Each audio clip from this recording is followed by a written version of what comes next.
সবে মিলে মারো বইটা নাবিকের হইয়া। কেন তোমার হবো কেন? আমাদের ঘরে স্বামী নাই?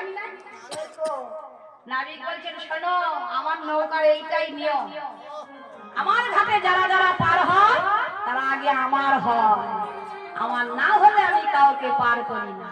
তবে যদি আমার হয় তাহলে আমি পার করব, নইলে কিন্তু পার করব না। না, সবাই মিলে গাইবে। সবে মিলে মারো বৈঠা তোমরা যত সখী